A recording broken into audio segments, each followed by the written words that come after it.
Hello, y'all, and welcome to Jackalope Tales, Urban Legends in Music, where we uncover, is it real or is it a jackalope tale? I'm your host, Charles Mooney. And I'm Lisa Umbarger. And also with us today, our production crew, Jenny, Jeannie, Natalie, and on the board, Sir Mix-a-Lot impressionist, Sam. Oh, God. How did you know? Baby got back. L.A. face and an Oakland booty. That's me. That's one of us, not Sam. So today we're going to talk about some musicians who started their careers in cover bands or impersonating well-known artists. Yeah. So this is kind of the origin Right. episode of some of these artists. Mm-hmm. So we have Panic at the Disco, Yes. Harry Styles, Uh-huh. and everyone's favorite, Jelly Roll. Jelly Roll. Yeah. And as I was preparing for this episode, I started thinking about some of the really amazing covers, and some are even better than the original. Right. To me, that shows how great a cover is. Right. As if it surpasses what the original was. Right. And the first one that popped up in my head was Sinead O'Connor's Nothing Compares to You. Mm-hmm. When I first heard that song, I was like, what the heck? Yeah. This beautiful stripped down version of that Prince song. But, you know, the Prince version is pretty stripped down too, but hers is just freaking just naked. Oh. It's beautiful. Oh, and I know, and I remember the video that went along with it, just that zoom in right on her face. Yeah. That was yeah. crazy. It was really good. I don't know, though. How would you feel, though, when your biggest song you've ever done is a cover? That would not be cool. I know. I mean, but I don't know. I mean, it's one of those backhanded compliments. Right. Because it's like, yeah, that's amazing, but it's not your song. Yeah, I think there were quite a few people, though, where their biggest songs were covers. Yeah, and see, you asked me to be thinking of some of my favorite covers. Yeah. And I made a list because it's like, oh, my God, yeah. So I know we talked about Husker Du's Love Is All Around. Yeah. Taking the Mary Tyler Moore theme song. Yes. Fuck. Got Dead Kennedys and Viva Las Vegas. Oh, yes, I forgot about that one. It's brilliant. Yep. Clash's I Fought the Law. Yep. Devo's Can't Get No Satisfaction. Oh, my God, yeah. They made that one way better. Oh, my God. That one just took it to a whole nother level. And then I also got Urge Overkill's Girl, You'll Be a Woman Soon. Right? I mean, Yeah. every time I hear that or think of that song, Pulp Fiction comes into mind. Yep. And I love them both. Right. And it's just like, oh. But you know what really surprised me? Because I didn't know for a long time this was a cover song. But Talking Heads' Take Me to the River. I knew that was a cover song. It was an Al Green song. Yeah, it was an Al Green song because I was the soul kid, so I love. Yes, you I were, love weren't Reverend you? Al. Yeah. But I like the Talking Heads And version. see, I always thought Yeah. that was the Talking Heads song, but they just made it their own. Yep. So Hey, this is random. Did you know that Natalie Imbruglia's Torn is a cover? no. Yeah, there's a 90s band called Edna Swap, and it was kind of like a alternative rock song. It was really slow. It turned to Really? pop, yeah. Okay, now I want to check it out. See, it's the coolest whenever they do a cover and they make it their own by the way they perform it or the way Right. they sing it. Right. It's like you're not just up there just doing the exact same thing. Right. You're kind of making it your own. Right. Like I was thinking about Jeff Buckley doing Hallelujah because I love Leonard Cohen's version. Yeah. But Jeff Buckley doing it is just beautiful. Oh. Just like heart-wrenching. And then Johnny Cash doing Hurt, the Nine Inch Nails song. Yes. Just, so gritty and just... And when he was so old, and Yeah. it's like, oh, God, that was so perfect. Yeah. Do you guys have a favorite cover song in the production? What's the guy from Green Day? Billy Joe. Oh, you can't... None of those are Armstrong. good. Yeah, none of those Yeah, are Billy good. Joe Armstrong. He covers Working Class Hero by your favorite, John Lennon, The Beatles. Yeah. It's So a good that's song, and he two does great- a good job with it because Two great, horrible sounds that will sound horrible together. But don't two wrongs make a right, though. Yeah. There was a thrash band. It was like a super group. I think it was called SOD. I think Scott Ian, somebody was in it. Stormtroopers of Death. Yeah. Yes. And they covered Purple Haze. and it Oh. comes in playing the ow, ow, ow, ow, and they say wow. you're dead, and the song's over. Oh, And it's my favorite cover. Anthrax did that. yes, they did the rap. they did Public that- Enemy. Yeah, and they did Time Ticking in My Head. That Yes. Joe Jackson song. Oh my God! Got the time ticking in my See, head. I don't Same. go as hard as you guys, but I do like St. Paul and the Broken Bones with Lizzo did A Change Is Gonna Come, and that's Ooh. really good. I like St. Paul. And then Shovels and Rope does Death or Glory, and I love that one.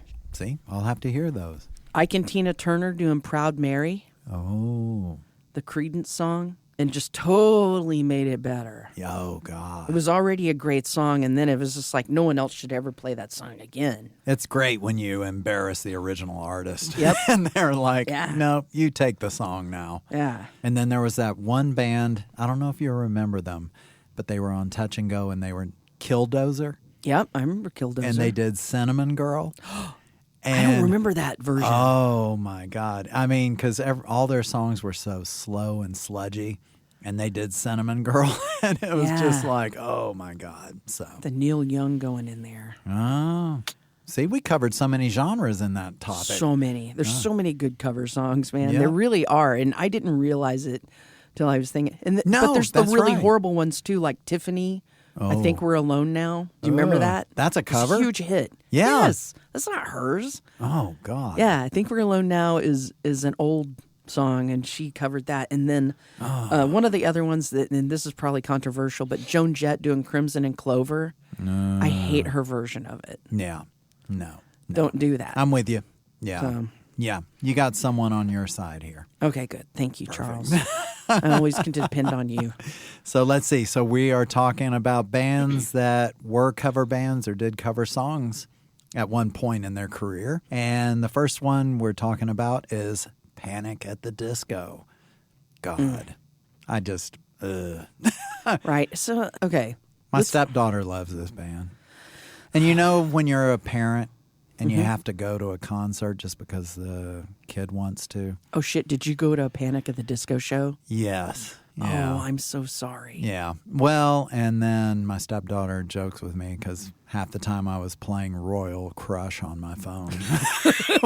Oh, my God. You're just like Papaw taking. I know. All these kids are excited, and I'm there playing Royal Crush or whatever it is. One of those games on there. So, yes, we did end up going. And this is about Panic at the Disco back when they probably were like seniors in high school. Okay. So they were all like schoolmates, and they started to be a Blink-182 cover band. Oh, Lord. Isn't it sad because Blink-182 seems so recent? Yeah. And then for these kids to have been using them as a cover band, right. I'm like, weren't they around at the same time? But That's what I thought, too. So it's like, I know. I looked at the Blink-182's big album came out when like Panic at the Disco kids were like 12 and 13 years old. what? Really? I know. Mind fuck.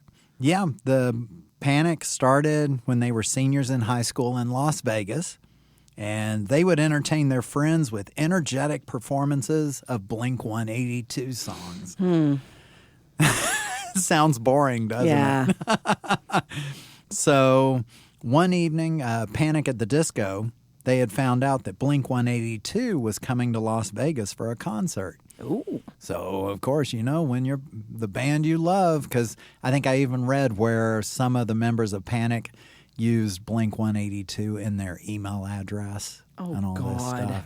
Talk about We just wrote the sticks. Remember, we would write that S on our book covers of our books? Yes. They don't even have books at school anymore. No. They don't even get to do that. Oh, God. That's so sad. I We know. didn't have emails then either. Yeah. No lockers even. So, nowhere to put books or anything. These kids is spoiled.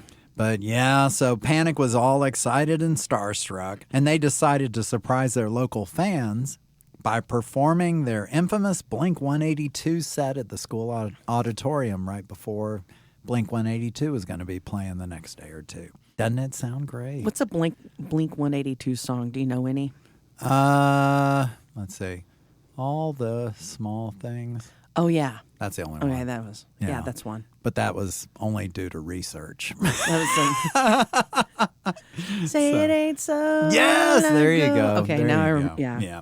So now you're on the same page. Yeah. Yeah. I don't like that page. Let's turn it. Turn the page. As the night progressed of this show that they were doing for their friends, well, a comical mishap happened backstage. So, Panic at the Disco, they had these costumes that they loved to wear for the show. Of course, What was it like? Teletubbies? I don't know. They didn't go into detail about what kind of costumes they Tinky were. Winky. Oh my God. Each one a different color. Oh, that would be great. So, of course, they have their costumes. They don't arrive in their costumes. They're going to change into them later. But guitarist Ryan Ross, he was one of the co-founders. He was kind of fearful that someone might take their costumes. Is he related to Rick Ross? We'll have to find out. We should explore that later. I know. That's another time. Yeah. This is about covers. So anyway, finds a storage closet and puts their costumes there. It's kind of like attached to the green room. Closes the door. And like many other closets in an auditorium, no one has the key for it. Probably the night crew, they have the key, but they're not around. So So many closet jokes happening right now. I mean, well, this one didn't come out of the closet because they didn't have a key, so their costumes are locked in. So drummer Spencer Smith of Panic, he came up with this idea because Blink-182's video had come out for All the Small Things. And if you haven't seen the video before, there's a few moments interspersed in the video where Blink-182 is naked. oh, that's all Running the on the- small things. Yes. They're showing us Yes. all of them. Yes. All the small things. They're pixelated in the video. Is it but- very small pixels? Yes, it's like one dot. But anyway, they're naked on the beach. And so the members of Panic, they decide, well, we love Blink-182 so much, we don't have our costumes. We're going to perform naked. That was a good choice. Make good choices. I mean, It's like, they were influenced. Okay. Yeah. All right. I mean, so the band played the show with all of their custard launchers hanging out. So, I guess, and it was one of those evening things where I guess they put it on, and well, word got back to the principal because, of course, you know, whenever you're on school property. oh, this was at a school. Yes, this was at the auditorium at the school. It was like after hours kind of thing. That's why no one had a key to this storage closet. But word got back to the principal of the high school, and members of Panic were expelled from school.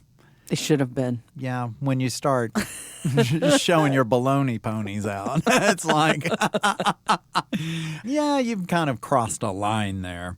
Anyway, they were expelled. The parents and the band members tried to do everything they could to get them back into school.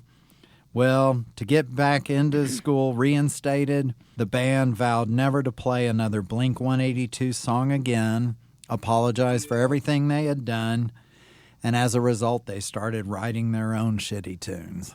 Oh. Yeah. So we have Blink-182 or that principal to blame for Panic at the Disco. For giving us Panic at the Disco. Yeah. Which, as if it weren't for my stepdaughter, I wouldn't know this, but they have disbanded. Oh. They are no more.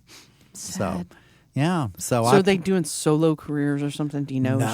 No. Well, it was one of those things where the lead singer, and see, I know the name, Brendan Urie, he had a kid, and it was where he had become Panic at the Disco because all the other original members had left. Sounds familiar. But he still uses, yeah, it does, doesn't it? Toadies. So he kept the name Panic at the Disco, all that stuff. So now I guess it's family time for him. So he is stopping music and just going to be a dad, which I guess is a blessing in disguise. Fam at the disco. Yeah, that's right. So that's how they got started on writing their own stuff. I'm The fun of youth. Now, do you remember, though, when the Toadies first started playing, I would just wear my boxers up on stage. Yeah, I do remember that. Yeah, because I don't know why I did it. It was just kind of stupid. But I think we all wore your boxers on stage. I was heavier then. So we No, would you all just gave fit. us each one. Yeah. You gave us Angela, you handed them out backstage, and you're like, here's your boxers. Yeah. And, Yeah, and and we I- all got boxers. I can't even say why I did it, but it was just kind of like, I mean, and they weren't tidy whities or biker short kind. They were just baggy Regular old school. baggy old man boxers. I didn't go all the way like they did, but I just went the underwear route. I forgot that you used to do that. That was Okay. like maybe 4 shows, and then it was like, okay, time to put my pants back on.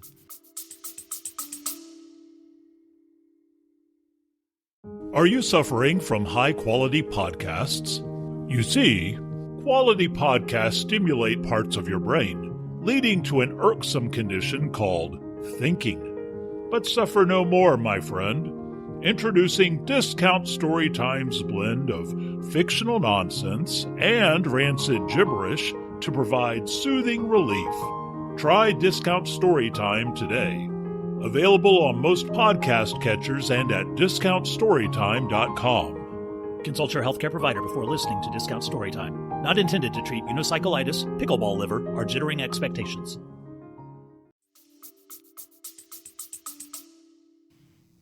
Or not. I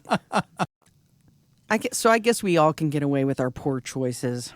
Yes, I know. Speaking of poor choices, I've got the Harry Styles origin story. Oh, Everyone- bad choices all over this story. All over. Oh, no. So Harry Styles grew up in a small village in England Yeah. called Holmes Chapel, and he loved music. But more importantly, he loved Michael Jackson Okay. a lot. Okay. Like who didn't? I mean, then, though, Michael right? Jackson was everywhere. Right.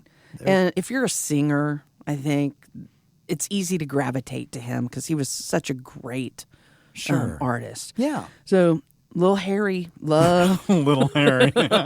loved Michael Jackson. Yeah. And he loved him so much so he started dressing up and performing at local talent shows and area events like county fairs and stuff. Now, I So- guess we're talking when Harry's this little kid. He's a right? little kid.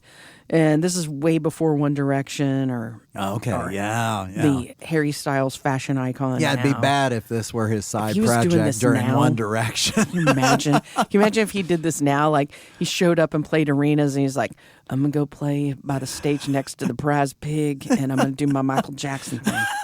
Except he would have an English accent and say that, and I can't have an English accent. You know, like I could tell you were foreign, though. he was like, he was like, "Pip, chip, cheerio, pip, Yeah. pip, cheerio, a spot of tea and Michael spot of Jackson." tea for Yeah, my I don't little know. pig. Yeah. Such a horrible British accent. You're welcome. So he was also the lead singer of a band that he started in school called White Eskimo. White Eskimo only played songs about winter and like snow and being cold. The band was very limited by its name, which was very offensive. It's offensive to me. White Eskimo. I mean, Yeah. I don't know. It's a little. It's already pushing the Yeah, boundaries. so it's like, oh, dude, your Yeah. parents should have schooled you better with this. You know, the limitations of it were kind of boring for him, so he started focusing more on his little Michael Jackson performances. Go with what you know. Yeah. So his performances were so well received that his mom started taking him to nearby Manchester to busk at Piccadilly Gardens, which is a Ooh. tourist trap. You know, it's Okay. a bunch of shops and crap. Oh, yeah. And he had a backing track that he played through a small speaker while he moonwalked and crooned his way into the hearts of tourists. It's Wow. so beautiful. This is like New Orleans when you go down there and everyone's like performing. and right, have except their they're speakers drinking right there. tea and it's foggy. Yeah, and they that's so different from New Orleans. and their teeth are worse. So many reported the best part of his show was when he would throw off the bedazzled white glove and sing Michael Jackson's Ben a cappella. Oh my! Remember God. that song about the rat? Oh yeah. So he had props and everything. Yeah, totally. Because he Yeah. was totally dressed up like Michael Jackson. Oh, my Like the God. glove and the whole red jacket and stuff. I saw pictures. It's so crazy. Oh God. And he would like curl his hair No. even because he has that like yeah, it's full just- locks, but he yeah. would curl it a little bit. Oh God. Anyway, Oh wow. men and women would openly weep while he sang the song about that rat. And there's got to be video of this because you know that some unsuspected tourist filmed this. Oh my. And I God. looked all over the internet. I was like, please, God, can we get video of this? I saw pictures, still pictures. Yeah. But I want a video. There's got to be one. God, you would think so. But he would sometimes sing Ben twice in the set because people loved it so much. Which again is like, cringy. An encore of Ben. So Yep. cringy. Ugh. He ate her. He ate her. So sorry. He later added "Rock with You" and sang while he roller skated into the crowd while holding out a hat to collect tips. Oh, that Michael Jackson Yeah. hat, the black one. Yeah. You. Yeah, he was like got this little hat, and he was like, I wonder if he did like the little tricks like Billie Jean, where he like flipped the Oh hat my down God. his arm and stuff. Oh, That would I be would have cool. tipped him for that. I totally Yeah. would have. Yeah. I don't know yeah. how Michael Jackson did that. Yeah, here are a couple pounds. So it was during one of these performances that a producer from the X Factor put his card into the hat. So Harry made it onto the X Factor, but he strayed from his musical origins, Okay. and everything that he did to get him there, he strayed from it, and he performed a Stevie Wonder song during his audition. Oh, I like Stevie Wonder. I love Stevie Wonder. Yeah. So he didn't move forward as a solo artist on the X Factor, but instead the judges put him together with other solo artists who failed to get through the auditions. Yeah. And the judges on the X Factor actually made One Direction. Did you know that? No. Yeah. So All failed members ended up being made So into a band. One Direction was failures. And, Oh, wow. Yeah, everyone who was booted off, they're going, let's put all these cute boys together. And Wow. Yeah. No idea. So they started off as a failure, and they So they should be called Failed Direction. right. So they started as a failure. They kind of ended as a failure. Yeah. Oddly enough, Louis Tomlinson, who is one of the other One Direction members, also started as a Michael Jackson impersonator. No. We had two of them? 2 Michael Jackson impersonators in One Direction. Is that crazy? Wow. I can't even believe that. So do you know a One Direction song? I know you know Michael Jackson songs. Do you know a One Direction song? I don't. I know that Sam does. He's a huge fan. I've heard him talk about That that. tattoo he has. There's just so many, I can't pick a favorite. That One Direction tattoo. Yeah. It's just one arrow. Or it's an arrow pointing down on his abdomen. Oh, go to the Harry Styles. It just says Harry with an The arrow. Harry Stall. Sam cannot have a tattoo that says Harry. For those that are listening, he is fully bald on top. Yeah, but it can be Harry other places. You don't know. Fair. We don't have that kind of working relationship. You don't know him. You don't know me. Oh, God. What's the next Jackalope tale?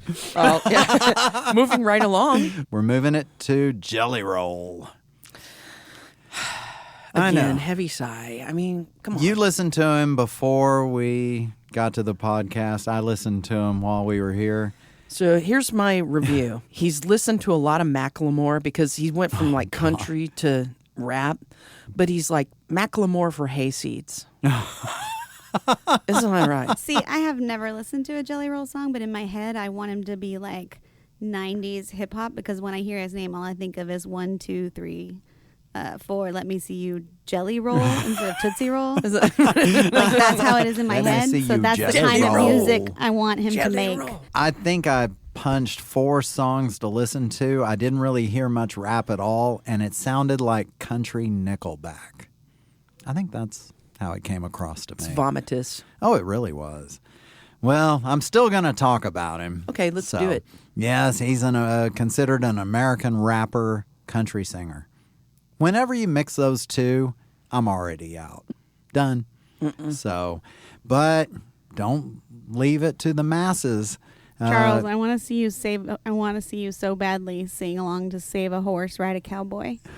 Like I picture it in my mind that's like secretly one of your favorite songs. And then at home, In the just, car. Just We'll rocking save it out. for the YouTube channel. That's it. That's perfect. Yes, Have you but even heard that song? I don't know if I have. Oh, now we can put that on YouTube. You listening to it for the first time, Who Okay. sings it? dude? I don't know, little big hair or something. Big hair. We're going back to hair. I don't know. Little big hair. He broke Charles. I broke Charles.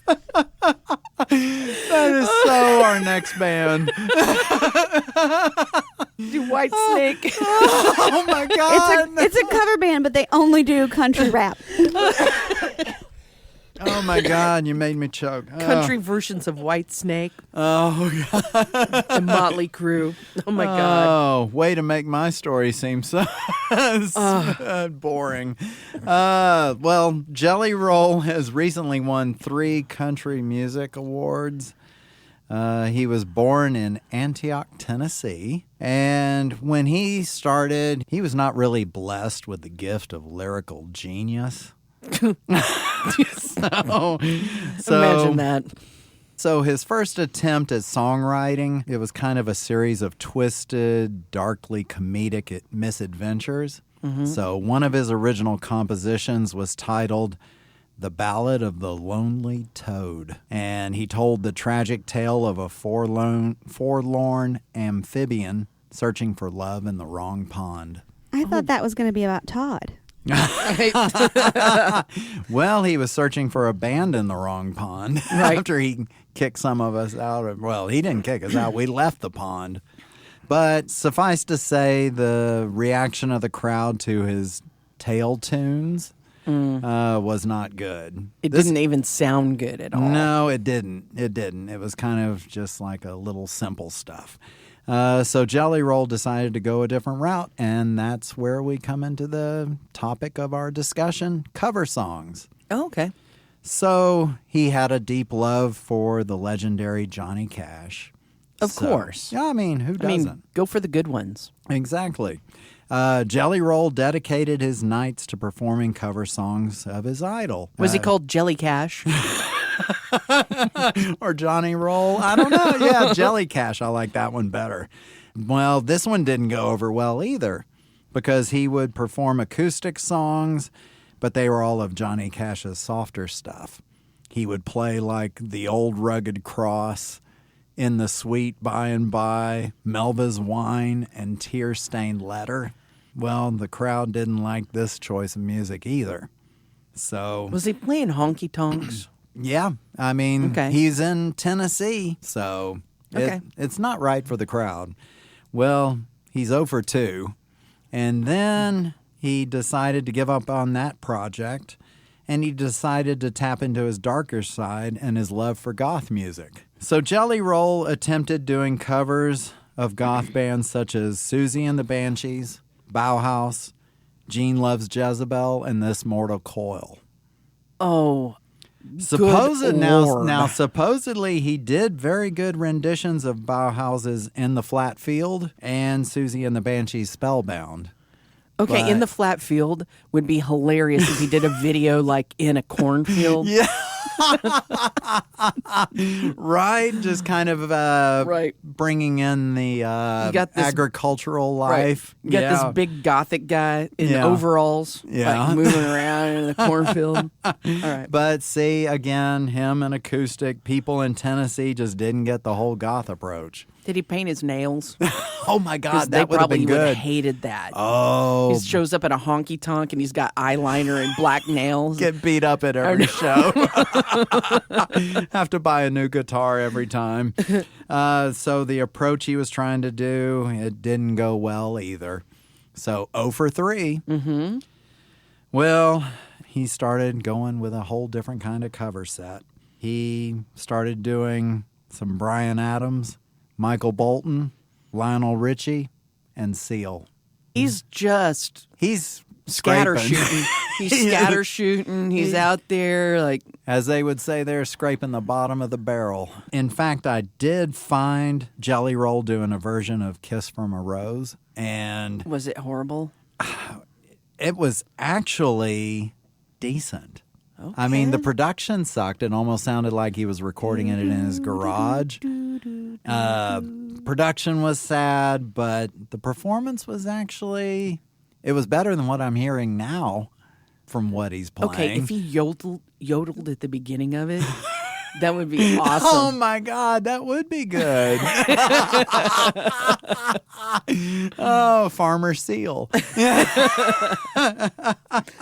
See, he should have embraced it more like that. Maybe it would have caught on. I think so. So, yeah. So that didn't go over well with no, the and jukebox. And I was trying to find that video again. I can't find that recording of Kiss from a Rose. I so. probably won't seek it out. Probably his record label pulled it once they found out about it. It's like, that's not licensed and that's not appropriate. So can't find it anymore. But sadly, he found rap country and has since earned 3 country music awards, which really makes me sad.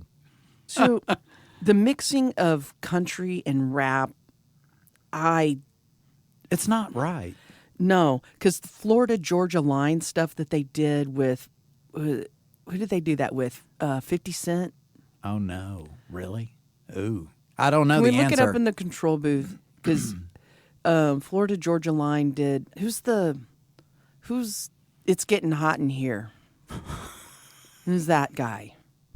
Nelly. Nelly. Oh, no. Sorry, 50 Cent Nelly. I'm so bad. Say that. I didn't look it up, but I'm It's pretty Nelly. sure. So Florida Georgia Line and Nelly? Good God.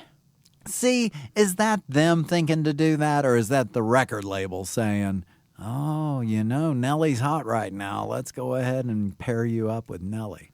I don't know, but Nelly looked really happy in the videos about doing it.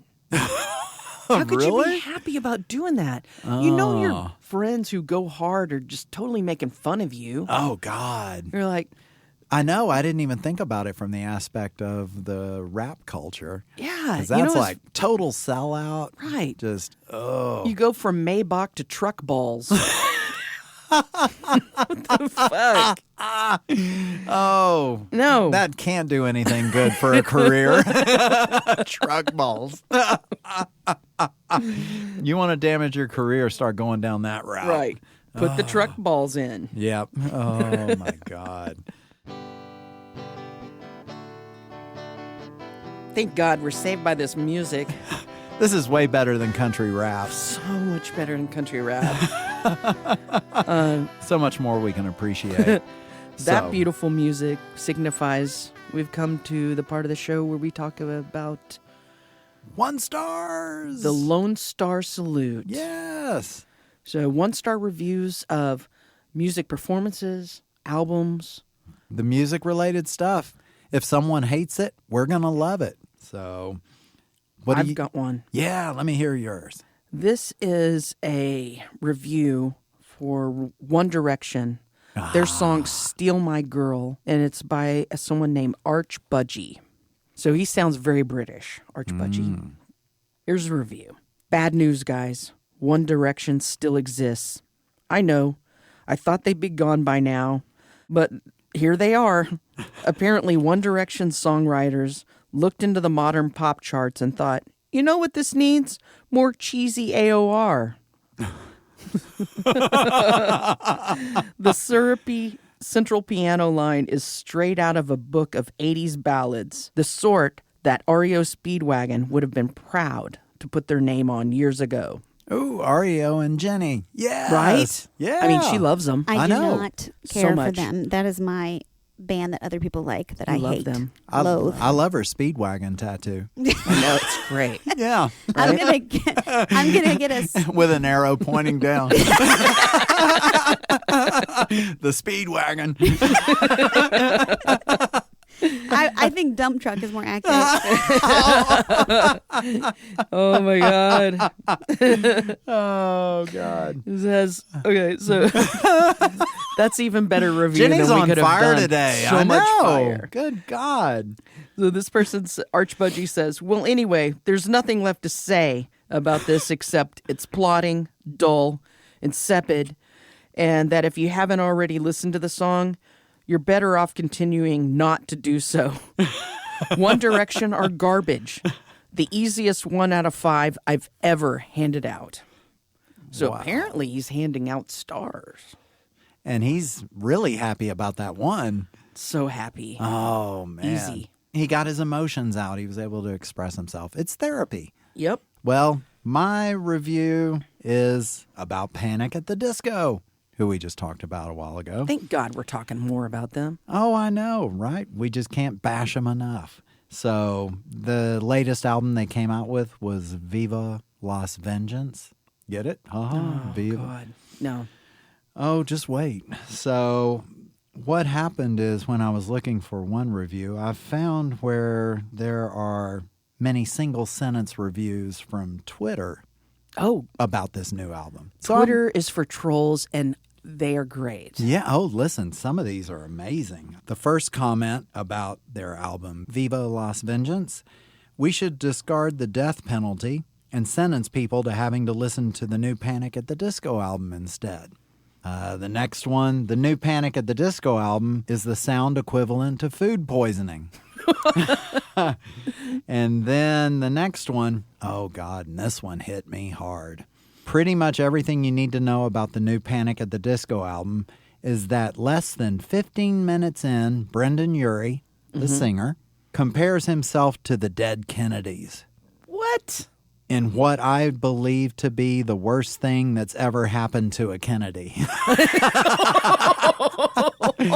But see, he did the Viva Las Vengeance, Viva Las Vegas that Dead Kennedys sang. Oh, yeah. So he must be a Dead Kennedy fan, but please, please, that's just sacrilege. Keep the dead Kennedys out of to your say mouth. you're the new Dead Kennedys. Fuck that. What?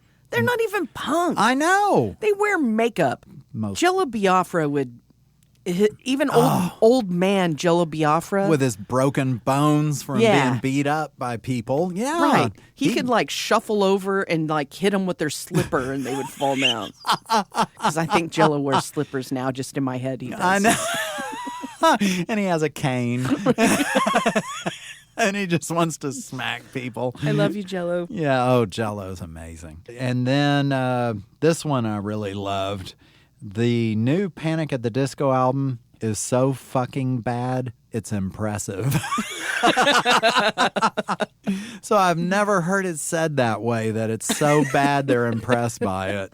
So, yeah, Oh, man. I know. So a lot of hostility about Viva Las Vengeance. And none of those were me. Man, have we reached another end to the episode? This is the happy ending. Yeah, this is where we go over what we've talked about. So let's look at this. Panic at the Disco. Yeah. Jackalope or no? Well, I could find some things. They were a Blink-182 cover band when they first started. All the stuff about the show and things like that seems to be hearsay. Okay. I get different variations of it, so I don't know what the true story is. So I'm going to have to say it's a Jackalope tale. Okay. So we got a So- Jackalope. Yeah, we do. We do. I'm wondering if the Killers, because aren't they a Las Vegas band? They probably are starting rumors about Panic at the Disco. Oh, I could see that. You know another Las Vegas band? Yeah. Imagine Dragons. Oh my God. We need a cage fight. Oh. It would all be this so good. all this crap coming out of Vegas. Right. No, I'm not going So there. we got a Jackalope. Yep. Harry Styles. Harry as So- Michael Jackson. I found a couple pictures Yeah. and a couple people like on his fan sites who spoke about him doing Michael Jackson. Mm-hmm. I don't know what Harry looked like when he was a little kid. I don't know. Anyway, Yeah. the part that's for sure for real is the X Factor stuff. Ah. So okay. this could be a hybrid jackalope until I see a tourist video or anyone else's video of him doing Michael Jackson. Then I'm it's calling it still a kinda up in the jackalope. air. But X Factor for real. Yeah. So part jackalope, part not. Right. And then Jelly Roll. I know he did have some influences from Johnny Cash, things like that. And I did hear that Seal song one time. So some of it, I can probably say, just like with the Harry Styles one, you got to go half and half. A little jackalope, but we're not sure. A little jackalope, but there is some little truth to that. So I'm wondering, is Jelly Roll related to Post Malone? They have a family resemblance in their face tattoos. Just wondering. Oh, that's one thing I can tell you I'll never get as a face tattoo. Same. Unless we hold you down and... Oh, God. Put a tear at my eye. No, that's a real tear. Yeah. Oh, God. So everyone, I want to thank you for listening. And please follow the links on our show notes to find us on the socials. Subscribe, rate, and leave us a review on Apple Podcasts and anywhere else you get your podcasts.